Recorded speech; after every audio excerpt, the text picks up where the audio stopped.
श्री राम खिलावन प्रजापति अडोबाद ऐतिहासिक धरती से आपके द्वारा शानदार 100 रुपया के आशीर्वाद चरणों में प्रणाम आशीर्वाद के चाह रही देखा ये सब पुरान गीत बा। एक बात हो रही मोरे पीछा वारावा जमीरिया के रे गोछिया जमीरिया के रे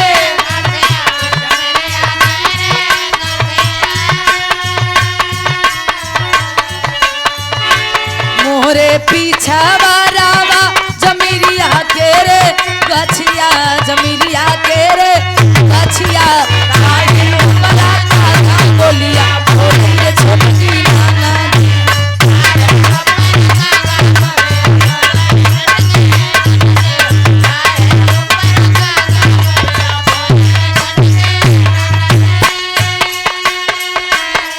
माई बहन कभो मजाक में गावे सास मोरिया नारी नदिया चकर चोनारी नदिया चकर चोनारी आधी रतिया बुढ़वा पनिया मांगी रे छोटकी नानी आधी रतिया बुढ़वा पनिया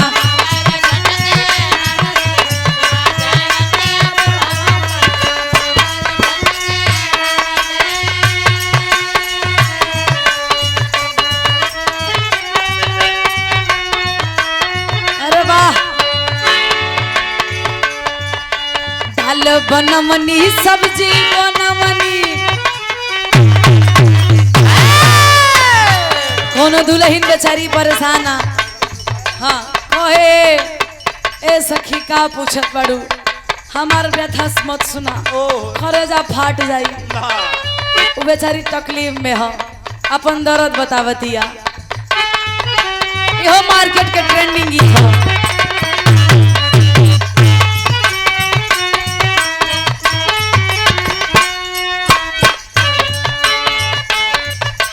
दाल बनमनी भात बनमनी परवर के तरकारी हो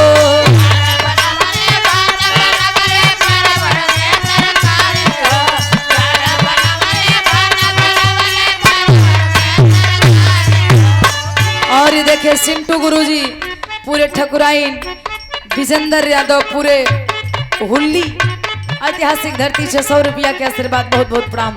देखा मार्केट के एकदम नई चीज है दाल बनमनी भात बनमनी परवर के तरकारी हो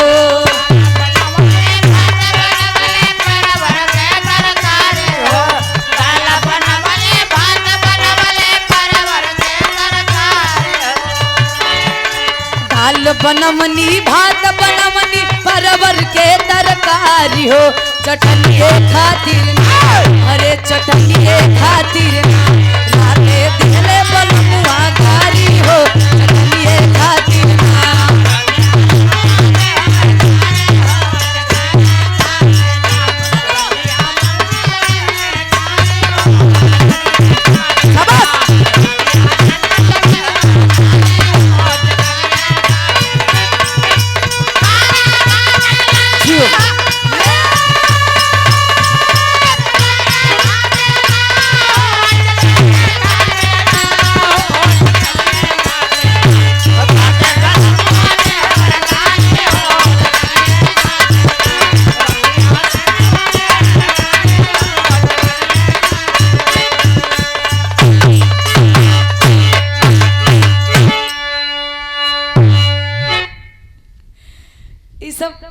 पुरान चीज रहा लेकिन मार्केट में एक नया कर देलन ये बताओ कहिएगा ना उधर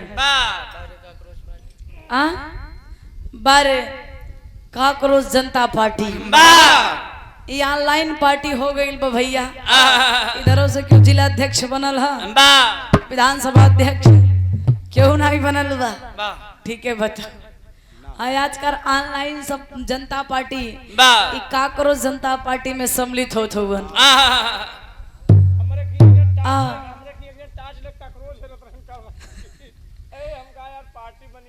पार्टी बनल बा का करबा ईसन मूर्खे के दुनिया नहीं बसल वाह।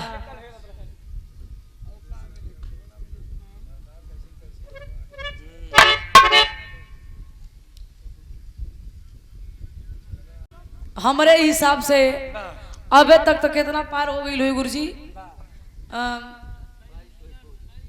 21 से ज्यादा होत हुई अब तक 21 तो कल परसों में रहल। अब हमारे हिसाब से 22, 23, 24 मिलियन हो गई हुई। सरकार के हालत खराब है कि ऑनलाइन पार्टी में इतना दम है। पढ़ल लिखल का कमजोर समझत रहलन का बोल दिए लेकिन अब उनकर पसीना छूटता। बारे जज साहब का कर रहे उनकर हिम्मत जाला एकदम गवाही नहीं दे बारे का करो जनता पार्टी अकाउंट बैन करता रहन। हाँ तो पागल हुआ उ राम आई लोगन लेकिन कौने दशरथ के बेटवा हुवन एक भगवान जाने। एक कहलन कि जो राम के लाया है हम उनको लाएंगे। धन्य हो भगवान।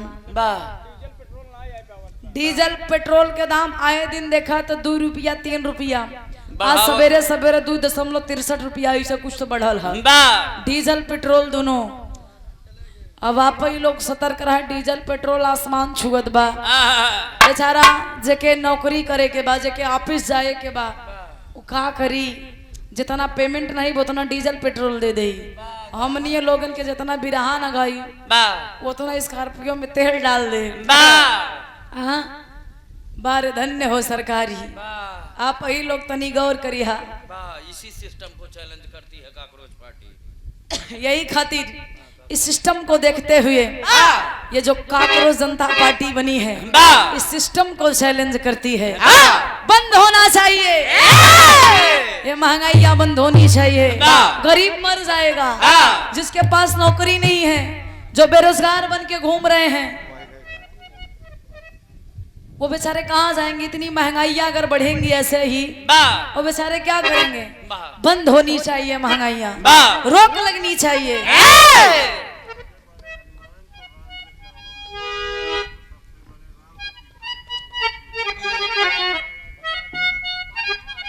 देखा ये 51 रुपया के आशीर्वाद राम सने ही पूरे ठकुराई। अरे एकदम न भूलब जिंदगी में न भूलब अगले आने वाले जन्म में हम याद करब।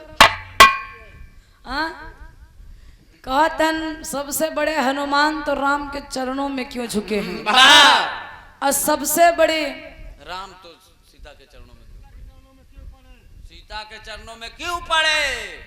उनकर पत्नी रही नहीं भैया नहीं जाना हर मर्द को वही हाल बटे सामने भले न झुके लेकिन पीठ पीछे मेहरारू पैर धरबई कर कितना मेरे पार्टियों में है दर्शन देवी जी के पैर छुट तभी आवे छे। आज के बाद और पूछे को पूछा मैं से बताई दे गाऊ ना इतिहास उठावा उ देवी पुराण गवा अलग चीज है लेकिन रही बात पति पत्नी के तो पत्नी पति के पैर में झुकत है ना पति पत्नी के कहीं ना लिखल बा। हाँ जैसे इनकर मेहरारू बीडी से है तो बेचारू रोज रात दिन सलामी करेलन। धन्य हो आप ही हमारी देवी है नहीं कहियो बर्खास्त कर देंगे तो हो गई आ गई 2.5-3 लाख मीटिंग में ना गए। हाँ अरे अच्छी बात है पागल बैठो बैठो बैठा गुरुदेव। औरत घर की लक्ष्मी होती है। यही सुना सुना हमारी बात सुना वेद पुराण उठा के देख लीजिए पहले सीता तब राम पहले राधा तब कृष्णा काहे खातिर भगवानों अपने आगे मेहरारू लगाए रहे तो आर कौन हैसियत है। अच्छा हम सच्चाई बतावत बानी हमार मास्टर साहब जोन हुवन ई वर्तमान बीडीसी हुवन 4-5 बार इनका भगवान उठौबो की है वो का करे पैसा दे खातिर हो। देखा इनके अंदर क्वालिटी व काबिलियत जिसके अंदर क्वालिटी है उसी का नाम है। इनके अंदर क्वालिटी में बेचारा हारमोनियम बराबर बजौलन हमके भैया चुनाव लड़त है यार कैसे जितबा। अबे राज भैया जिला पंचायती के चुनाव लड़ता है ना तनिष टेक्निक से ले लिहा बा तनिष सुना ए जिला बीडीसी के चुनाव लड़लन बा बड़ा ज्ञानी पुरुष हुआ हम कहे भैया तू इतना मेहनत करता बा एक दिन प्रचार नहीं करता जितबा कैसे बा कहन ज्योति 2 दिन हारमोनियम बजावे ना आओ हम के 2 दिन में कौन झंडा गाड़ लेबा कहन तू देखत राम करीत का बा इस सच्चो में बहादुर 2 दिन नहीं आई बा चुनाव के जब रिजल्ट आए तो 300 वोट से ही जीतल हो बा सोचला 2 दिन के प्रचार में 300 वोट से जीतलन हम के भैया ये कैसन बा कहन जान नहीं पाऊ बा ये सिस्टम है ये हमारा सिस्टम है बा तो इनकर सिस्टम ना रहे तब बा इनकरे मालकिन के रहब है सिस्टम हुआ वो का करत रही अरे चुप रहा पागल बतावे दा भेराज भैयो जान जाए वो का करत रही भैया बा रतिये रतिये वो प्रचार करें भैया अरे हाँ सही बात है माई बहन के पास जाके संझा के टाइम में हाँ। हाथ जोड़ी कैली कि बहनी तनी अब की ध्यान दिहु बा अब की हमारे वो तनी से चुनाव लड़त हुवन हाँ। बहनी अब की ध्यान दिहु हाँ। माई बहन से हाथ जोड़ी कैली बा बा, उनसे ना जोड़िन भाई तब बा बुढ़वन से और देवरवन से हो अरे राम बा चुनाव निशान दिखाए दिखाए का रहे इनकर चुनाव निशान अनार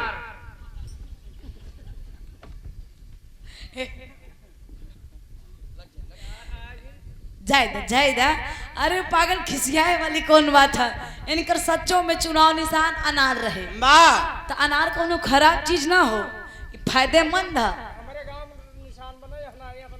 अच्छा ठीक आपकी गुस्सामत आपकी प्रधान पद के प्रत्याशी भी हो बा सच्चाई कर्मशील हो नी हाँ योग्य भी होवन ये प्रधान पद के प्रत्याशी गुरुदेव बा। भगवान से निवेदन करब कि तोहार चुनाव चिन्ह बदल जाए बा अब की तोहार चुनाव चिन्ह पक्का बदल जाए बा अब की चुनाव निशान इनकर खटिया होई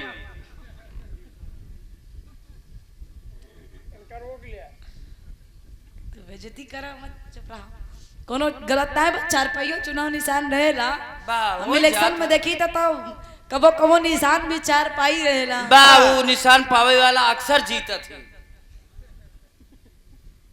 अच्छा ज्यादा हम बतिया ना बरम ने मारपीट हो जाई ए भैया आई तमाम गीत जायदा गुरुदेव तार पेमेंट बढ़ जाई तू योग्य हुआ शिक्षित हुआ अच्छा एक पदवी इनकर और भाई ये वर्तमान बीडीसी तो है हुवन ये वकील भी हैं बा और एक पदवी है और कौन है डॉक्टर भी यही है हाँ एक नई ज्वाइनिंग भइल बा भैया ये डॉक्टर साहब भी होन अब किथा के डॉक्टर है उनके ना बताई आवा गुरुदेव आवा हाथ जोड़े थे काहे ए आज बात बजती नहीं बा डिस्पेंसरी इनकर हुआ है कहाँ बा चिलबिलम चिलबिला बा में। अब तू लोग चुप रहिया भैया आवा आवा अच्छा इंसान हुआ तू बहादुर हुआ आजा जियो शेर बा बजावा बेटवा बजावा ए अब बोलिया मत फालतू आवा आवा गुरुदेव बाबा हाथ जोड़े थे हम आवा तू आवा जियो बा अच्छा आवा आवा आवा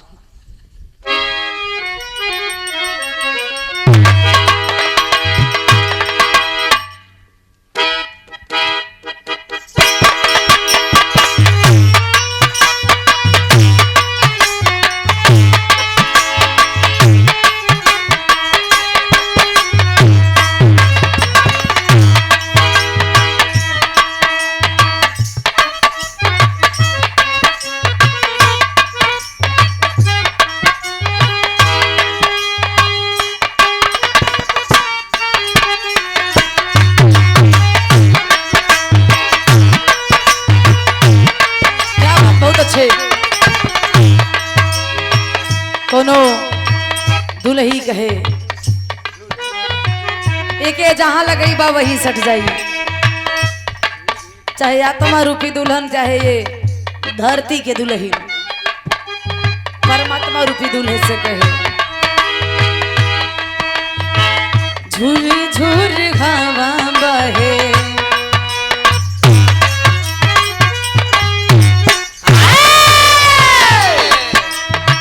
झूर झूर हवा बहे पूर्वा पवनमा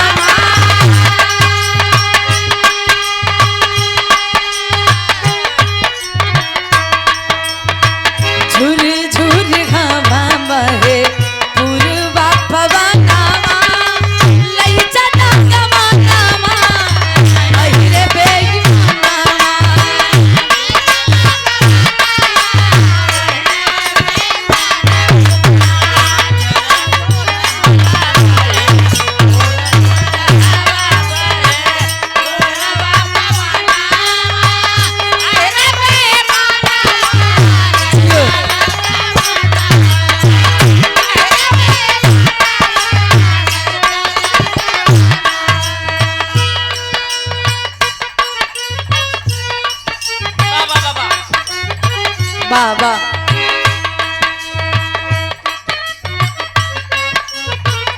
क्या बात है।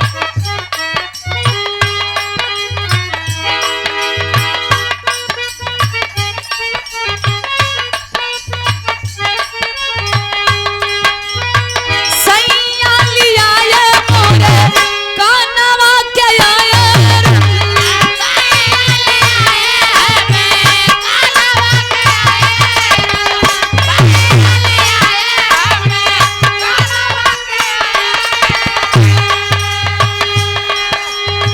सासन नाद मोरी नानवे के बाया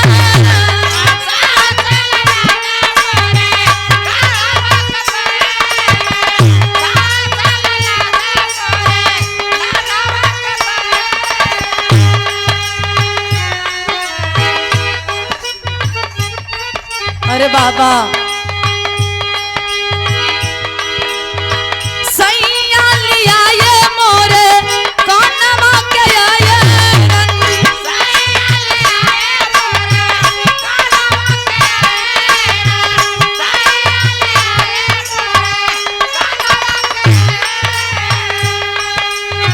सासू नदिया मोरी नन्हवे के बैरा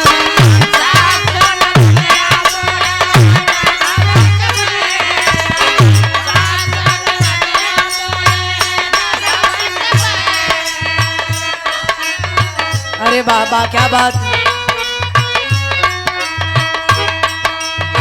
रात दिन घेरे लागी हमारा यंगनामा अहिरा बेईमानामा लई जाता गवाना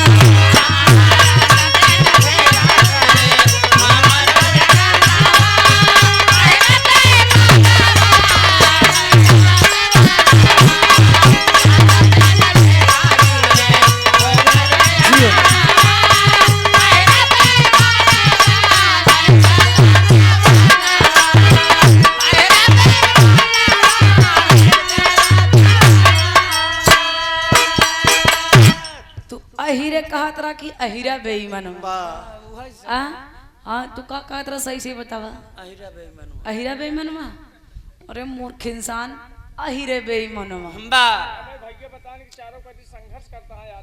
अरे वाह कहतन अहिरा बेईमानवा लई चलता गवनवा बहुत मार खाबे जहाँ वहीं दवाई देख चाहिए ए भैया आई एक छोटा सा बिरहा एक ऐसन बिरहा आप लोगन के सुनावे चलत बनी। ई बिरहा हमरे हिसाब से कहानी अछूता बा हर कोई कहानी के ना जानत हुई ये खातिर हमरे कवि जी बड़ा मेहनत से ई बिरहा के ढूंढ के लिखले हुवन। ई बिरहा से एक बहुत बड़ी सीख मिली।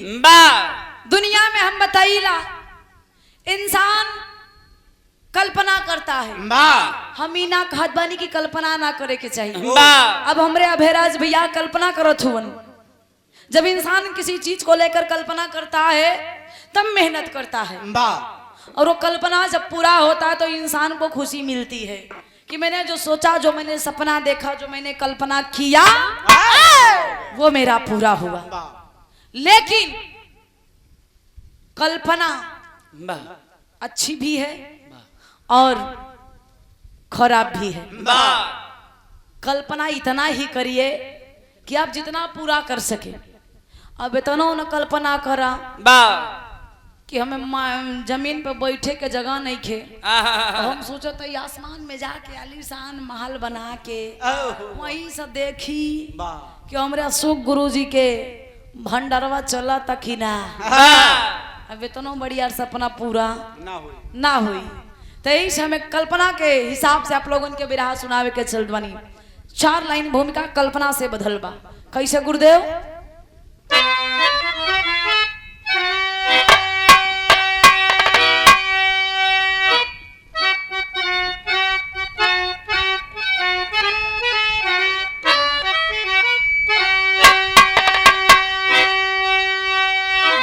कल्पना के कल्पना के सहारे ये संसार है। कल्पना ही कला की वजह बन गई। बाबा बाबा बाबा कल्पना करके कोई सफल हो गया, कल्पना ही किसी की सजा बन गई। बाबा बाबा कल्पना करके कोई हृदय में बसा, कल्पना ही किसी की बनी काल है।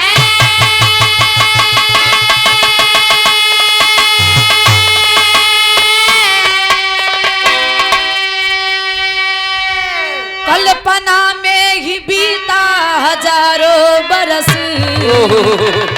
कल्पना से मिलाना सिंदूर लाल है।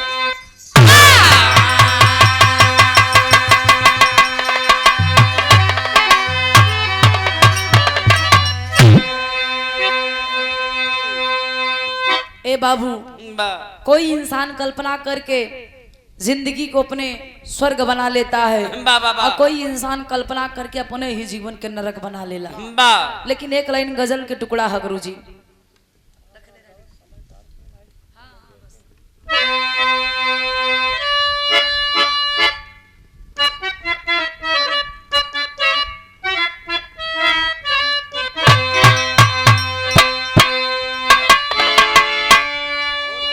किसी आत्मा परमात्मा की बात है, चाहे दुल्हन दुल्हा के बात लगा ला, जे जहां सटी बा वहीं सटी। कैसे कि रखल रहली नयनामा में तोहा के सनम,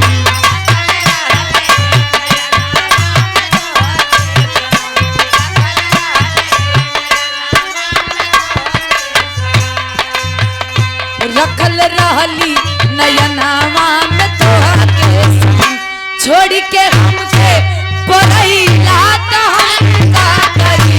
रखल रहली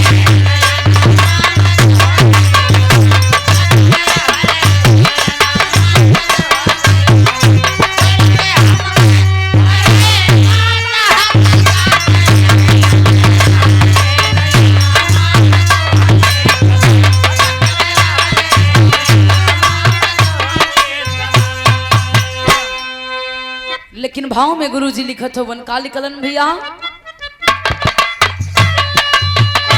कल्पना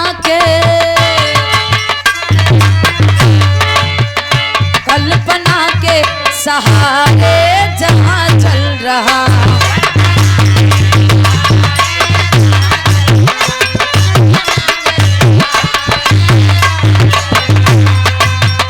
कल्पना के सहारे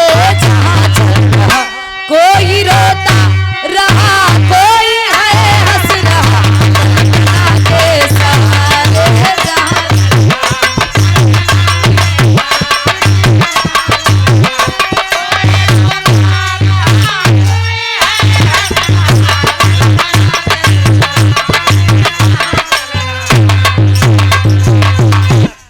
कहानी के जैसे शुरुआत बा, कहानी बा कैसन गुरुजी नजम में कहना बा।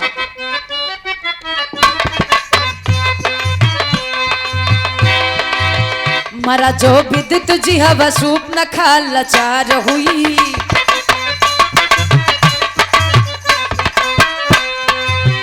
करी थी कल्पना जो कल्पना बेकार हुई।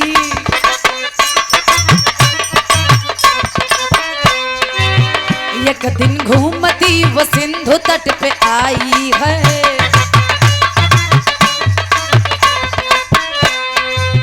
करण को आत्महत्या मन में वो बिठाई है।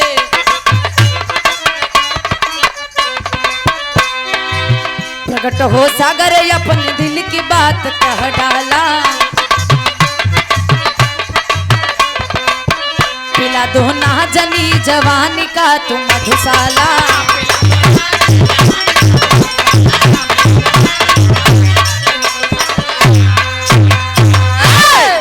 बतियावे समय के बाबू, रावण जब अपने बहनोई विद्युत जिहवा के मरलस, स्वप्न खा का कल्पना किया हुआ टूट गया बाबू। आइल बा समुद्र तट पे रोवता बिलखता, आत्महत्या करे चहलस। तब तक समुद्र देवता प्रकट हो गईलन, बहिया पकड़ के बाबू ले गईलन समुद्र देवता अपने महलिया में। समय बीते लगल, हम बताइला जब आगे और खरेक लगे रही तो ई ज्यादा दिन तक टिक ना पाई, आग लगी है जाई। अब समुद्र देवता रत मंजरी सॉरी सूपनखा एक ही साथ एक ही महल में रहने लगे। धीरे धीरे प्यार भइल के सी सागर से सूपनखा से, सागर के प्यार के निशानी सूपनखा के गर्भ में पले लगल। ए पंचो आज दिन बीतल बा, सूपनखा के धीरे धीरे 8वां महीना चले लगल। सूपनखा आइल बा लंका में, लंका वासी देख के तमाम प्रकार के बातें करे लगल। अरे जेकर पति दुनिया में नहीं खे, जवन मेहरारू विधवा हो जाए वो हो गर्भवती हो गई। बारे लंका पति रावण तो हर बहिन गजबे खेला करता। आई बतिया मंदोदरी के पता चलल। जब मंदोदरी से सूपनखा मिलता तब मंदोदरी एक बात कहली, ग्रह में तरस लग गई।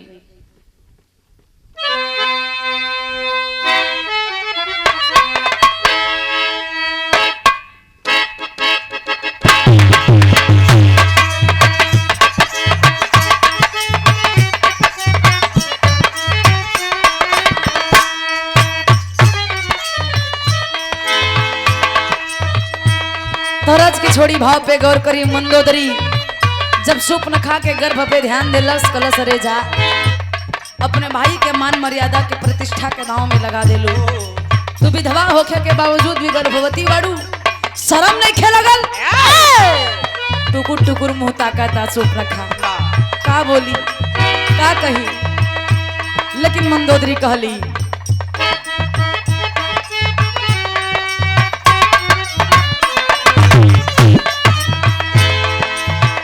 तवा फूलाई पहुंची लंका नागरिया दरिया लागे लगल।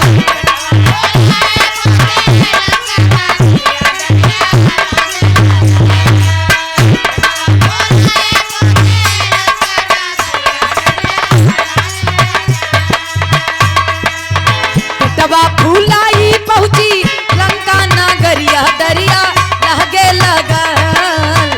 पड़ली मंदोदर की चरिया की दुनिया देखा लागे लगा।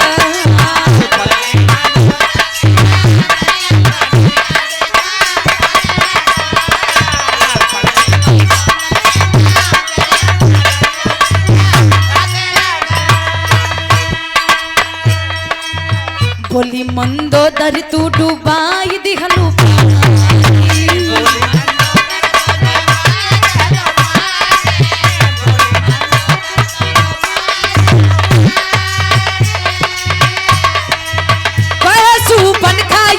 प्यार के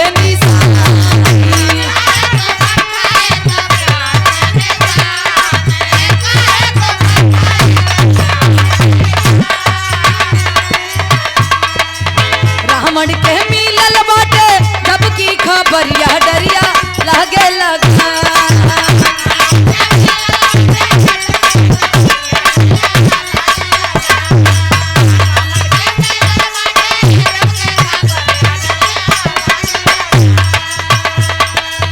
रावण के मिलल बाटे जब की खबरिया डरिया लागे लगा। पड़ली मंदोदरी की ना चरिया की डरिया देखा लागे लगा।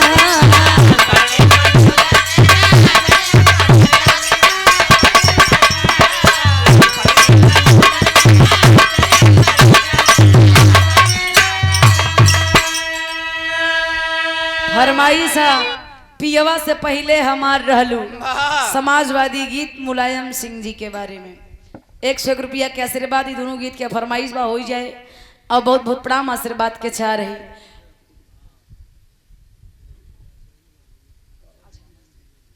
और हमारे गुरु जी के जीजा जी आदरणीय सम्मानित श्री राम प्रकाश बाबू जी जमुनिया रामगंज के ऐतिहासिक धरती से आपके द्वारा 101 रुपया के आशीर्वाद चरणों में प्रणाम आशीर्वाद के चाह रही। तनी गौर करिया भैया, आज सूपनखा के मंदोदरी समझौलो तब तक रावण के खबर मिलल बा। रावण आयल कर से तू अगर हमार खून के रिश्ता ना रहत तलवरिया से तोहर गर्दनमा उतार दे। अपना भाई के मान प्रतिष्ठा के दांव में लगावे में तो बा। तनिक लाज ना लगल। बा तोर पति दुनिया में नहीं तू गर्भवती बाड़ू, बा निकल जा मेरे महल से। सूपनखा के बाबू गर्भवती अवस्था में बार रावण धक्का मार के महल से बाहर कर देलस। आइल बस सूपनखा फिर सागर के पास। सागर दुरही से देखलन, समझ गईलन, कलन हम रोकत रहली ना, मत जा। फिर भी मनलू ना, हमार और तुहार रिश्ता के दुनिया स्वीकारी ना। एक काम करा, आज के बाद लंका मत जइहा। हम बताइला मानव और दानव में बड़ा फर्क बा। सूपनखा में सम्मत मान गए, लेकिन खेला कैलिन का तरज लगल।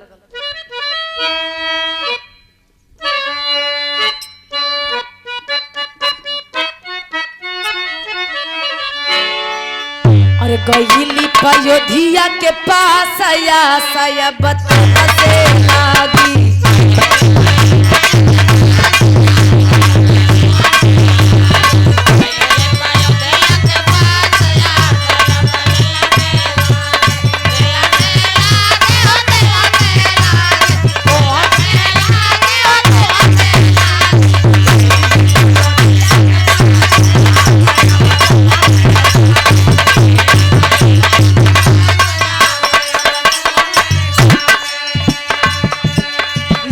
अपनाई पयोधी तौने छना महान।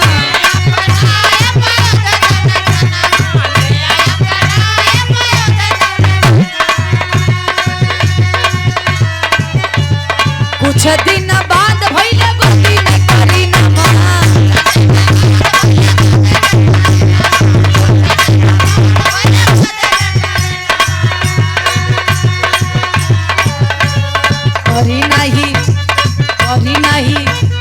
करी नहीं जग परिहासया सया बतोहा से भागी।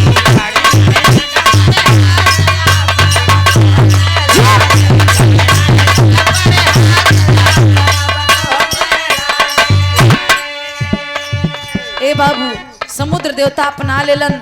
धीरे धीरे सूपनखा के गर्भ पूरा भइल, एक सुंदर बिटिया के जन्म देली। हम बताइला मानव और दानव में बड़ा फर्क बा। मानव कभी भी अपने बच्चे से, वो भरे बच्चा उसका कहल गईल बा, पूत कपूत हो सकेला लेकिन माता को माता नहीं हो सकती। लेकिन आज सूपनखा एके बदल देली।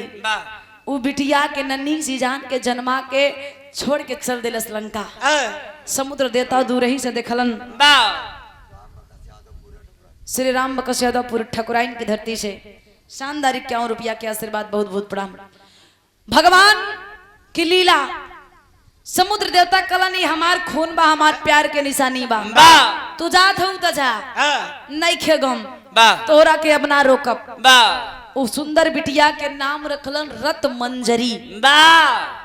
रत मंजरी के कहलही लालन पालन समुद्र देवता कैलन। धीरे धीरे रत मंजरी सयान भइल। सागर एक माँ और पिता दोनों का प्यार अपनी बेटी को दिए। बिटिया सयान भइल बा। ये बाबू जौने घर में बिटिया सयान होई वो बाप के निदिया हमेशा हराम होई। आज समुद्र देवता के नींद हराम भइल बा। बेचैनी होत बा कि हमार बेटी सयान भइल बेकर अच्छा से घर भर देख के हाथ पीला कर दे। एक दिन रतिया में सोचत हुवन, वैसे पियर पियर पहिरे हम थक गई उनसे, चाय पी ला इज्जत से। ए भैया समुद्र देवता लेटल हुवन, नींद नहीं खे आवत बा, आंख से आंसू गिरे लगल। रत मंजरी बगलिए में बैठल बा, जाके सर सहलावे लगल। कलश पिताजी किस बात की चिंता है? समुद्र देवता झटका में उठल, कुछ ना, तू जाके सोच जा। कलश से पिताजी हमरा से नजर मत चुरावा, हम आप ही के खून बानी। बारे बिटिया हो तो रत मंजरी जैसे। पिता की आंखों को देखकर वो समझ गई। ए बाबू कहिला ब्लड का असर ब्लड में ही होता है। आज रत मंजरी अपने पिता सागर के बतिया के समझ गई कि हमारे बियाह के लेके हमारे बाबूजी चिंतित हुए। एक ठो बात कहली, का गुरुजी तरस लग गई।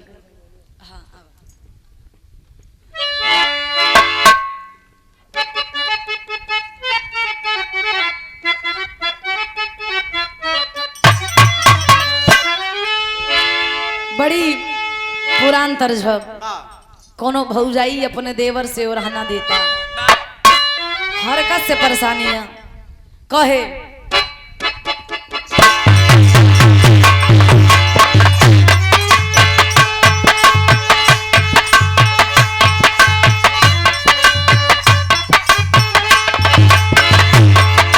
दही के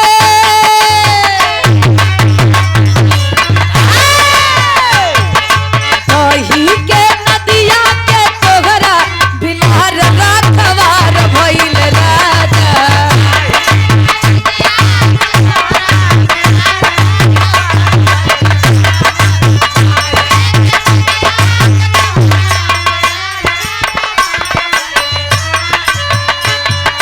दही के नदिया के तोहरा बिलार राखवार भइल राजा। ई देवार ई देवार करी घात ये राजा। दिन रात रहे छुए हाथ ये राजा। लागे डरई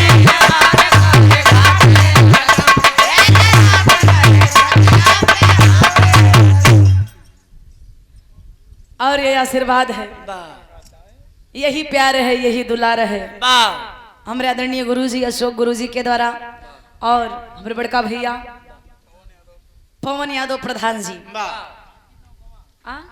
आटी नवगवा की ऐतिहासिक धरती से वाह सदर चरणों में प्रणाम। ये हजारों हजार रुपए का आशीर्वाद हाँ बहुत बहुत धन्यवाद आशीर्वाद के चारे। आइए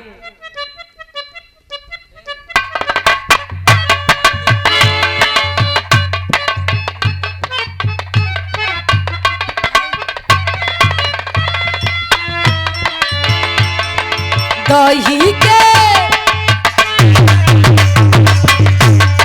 लेकिन एक तर्ज रहल रत मंजरी अपने पिता सागर से कहती है जीवन के नैया के हमरा श्री राम खेवनहार बनी बाबू।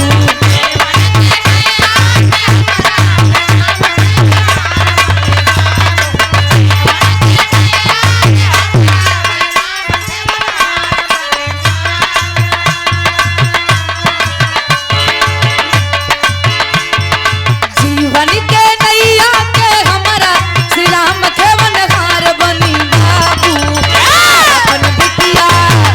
अपन बिटिया पे कहिलए तबार ये बाबू। चल जाइबा अयोध्या के द्वार ये बाबू।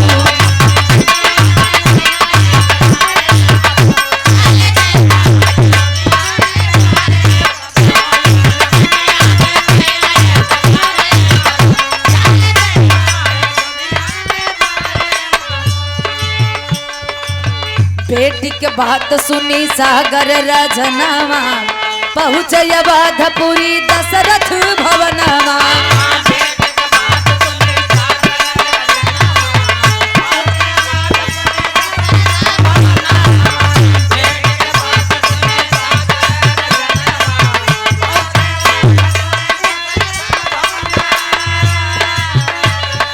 झचक बनी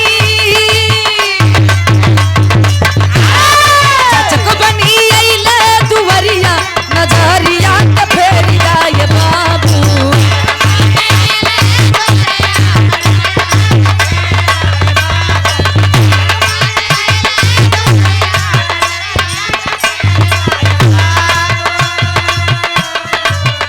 अपन बिटिया पे कहिलए तबार ये बाबू। चल जाइबा अयोध्या के द्वार ये बाबू।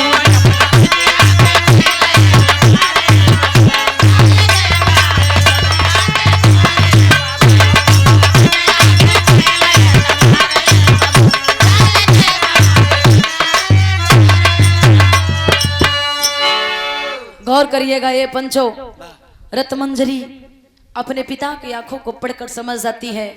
मेरे पिताजी मेरे विवाह को लेकर चिंतित हैं। जाके कहे लगल कि पिताजी चिंता मत करिए, मैंने अपने मन मंदिर में अपना पति परमेश्वर चुन लिया है।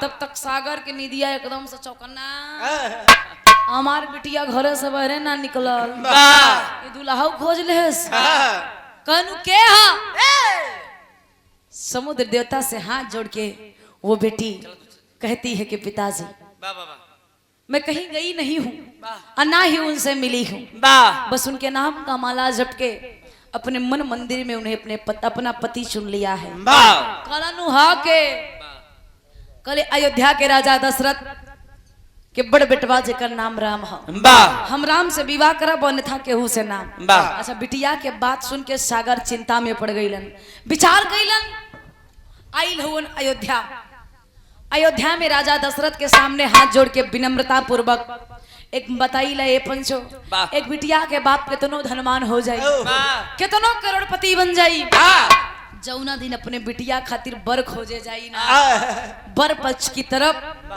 तो सारा धन सारा दौलत धरा के धरा रह जाई हाथ जोड़ के याचक की भांति वाह विनम्रता पूर्वक वाह पैसा ले ले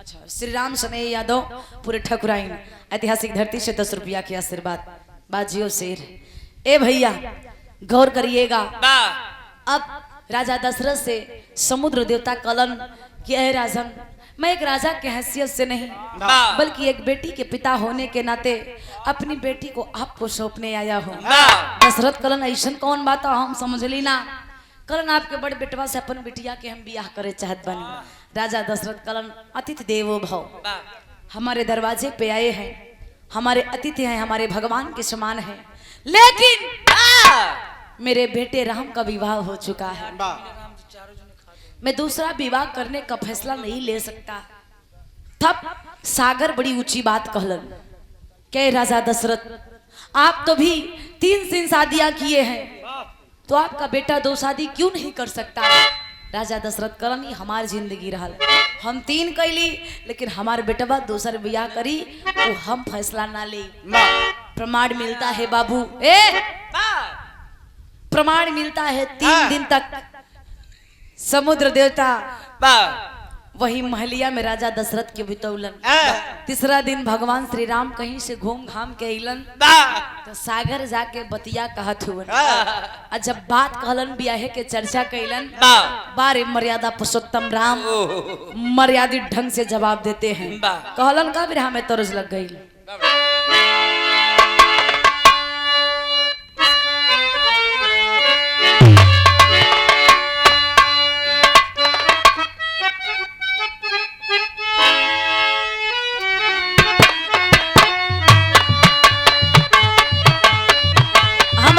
पवन प्रधान भैया नियन कोनो साली के जी जा रहे 1 मिनट खातिर मान माने में कहा जाता ए नहीं नियन कोनो जी जा रहल आ मान ला निकर सड़वाई ना गईली त निकर जन पड़ोसी रहलन आ ओई खिड़किया में से झाके खिड़किया में से झाके बेचारी साली साहिबा परेशान एकदम परेशान नहीं प्रधान जी निमन इंसान हुवन प्रधान जी रहला तू जनतू का चला मान ला उ साली अपने दीदी से कहलस के दीदी जोन हई मुखिया जी हुवन जोन हई प्रधान जी हुवन ई बड़ा खतरनाक हुवन कहली उ का कइलन तो सड़वाई परेशान भई के बता का कहे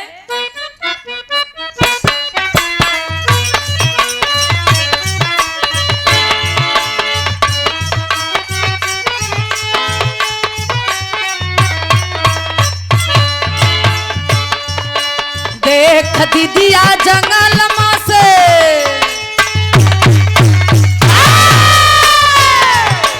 देख दीदिया जंगल में से बंगला में बोलावई बड़का मुखिया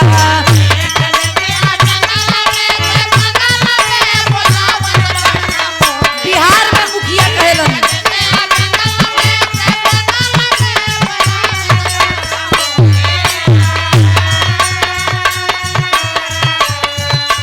देख दीदिया जंगल में से बंगला में बोलावई बड़का मुखिया आँख नहीं अंगूरी देखावई बड़का मुखिया आँख नहीं अंगूरी देखावई बड़का मुखिया लाज नहीं अंगूरी देखावई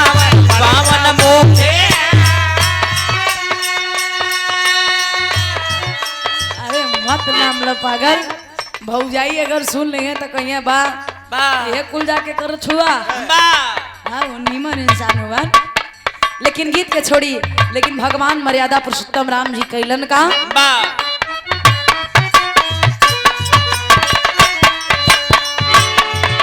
सागर की बतिया सुनी के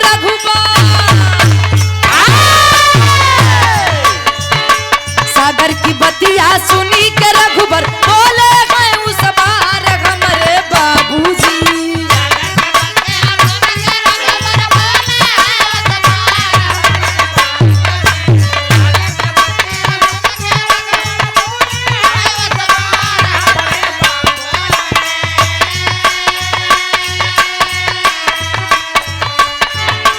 सागर की बतिया सुनी के रघुबर बोले गए उस बार हमारे बाबूजी। दूसर नाही करब हम पिया हमारे बाबूजी।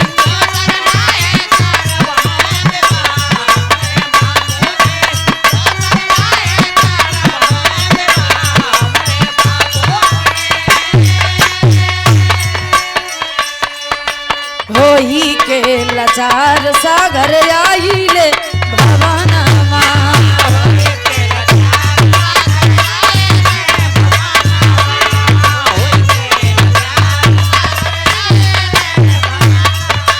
कुछ दिन बाद राम आइले भवनमा।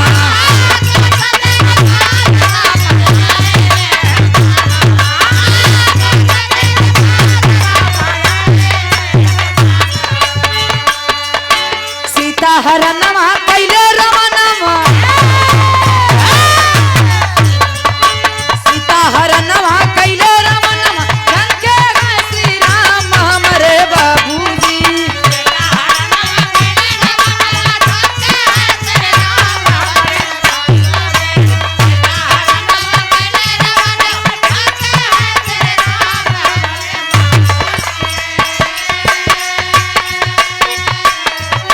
सीता हरनमा कैले रमनमा रंगे गए श्री राम हमारे बाबूजी। रहिया मांगे सागर से उस बार हमारे बाबूजी।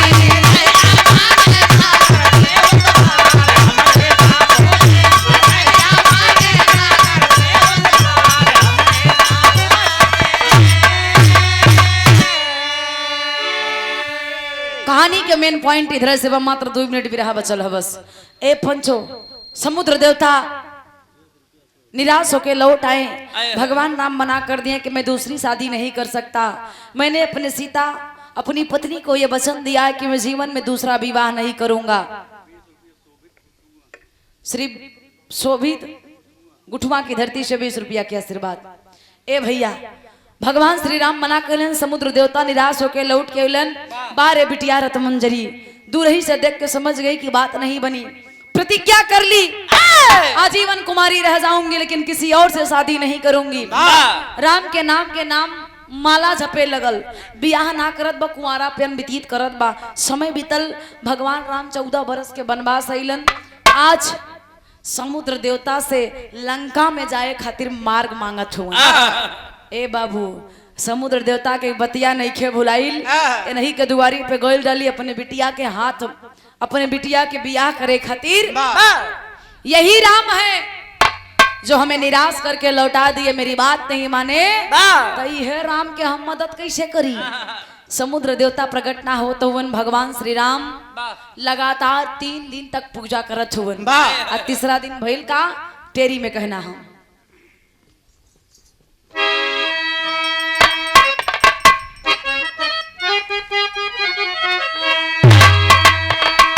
भराइल ना मांगी में से नुरा कलिया यास लगाई भवरा गया भुलाई यार भुलाई यार भुलाई। कलिया यास लगाई भवरा गया भुलाई भराइल ना मांगी में से नुरा। आस लगावा था 3 दिन भगवान राम इंतजार कैलन। सागर जब प्रकट ना भइलन प्रमाण मिलता है बाबू भगवान श्री राम धनुष बाण उठा लेलन। तब तक समुद्र देवता रतमंजरी बिटिया के लेके प्रकट भइलन। कैलन का पापट में कहना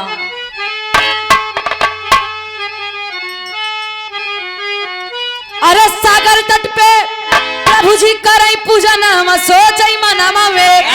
अरे सागर तट पे प्रभु जी करई पूजन हम सोचई मनवा में। तज्जे करे साथे बकरंगी बलबनवा सोचई मनवा में।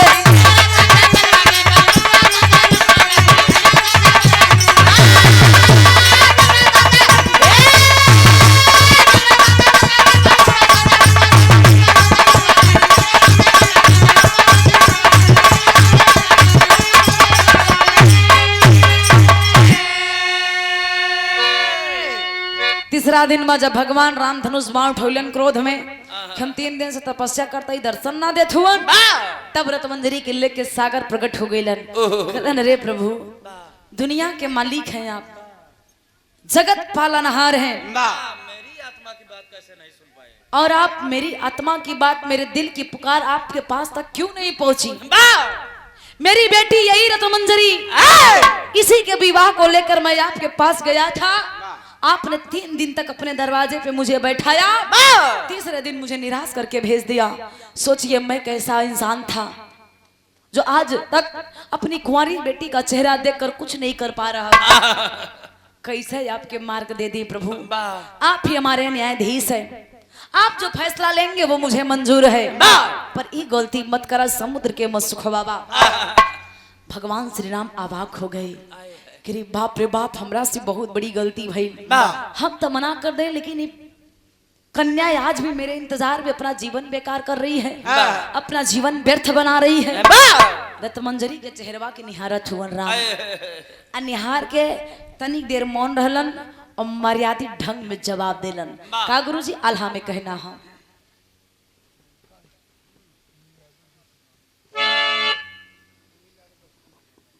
सुनील यादव 10 रुपया के आशीर्वाद, बहुत बहुत प्रणाम, आशीर्वाद के चाह रही।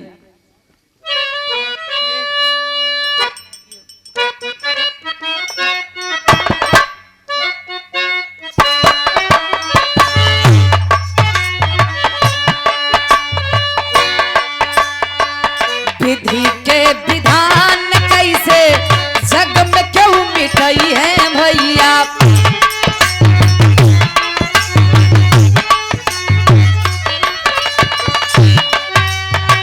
कहे श्री राम तब सागर से कर जो,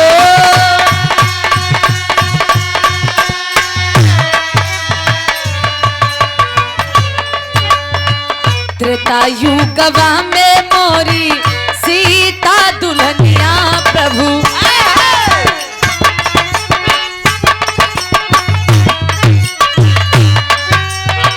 सीता के सवतिया नाही घरे जाई मो,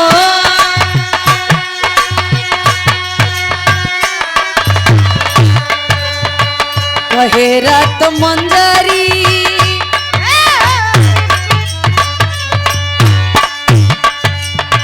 हाथे जोड़ी मंजरी तब कहली बचनिया प्रभु।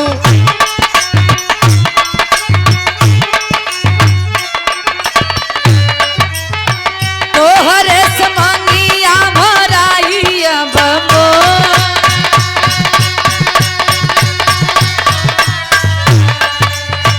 कहे श्री राम तोहर मानसा पुरई भरनिया।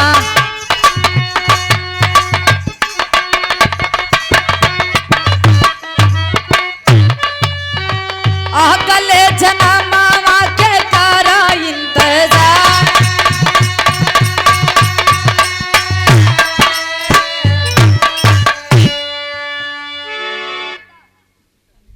गुरु माता ना।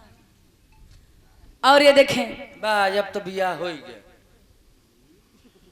अरे पागल, ओम नमो पार्वती पतये हर हर महादेव। नकली पंडितन का क्या पता।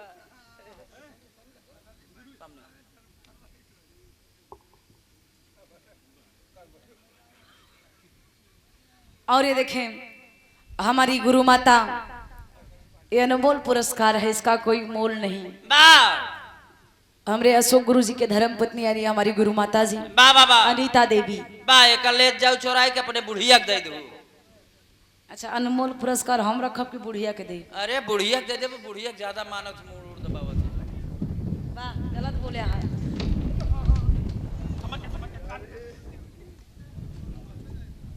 देखा गलत बात है।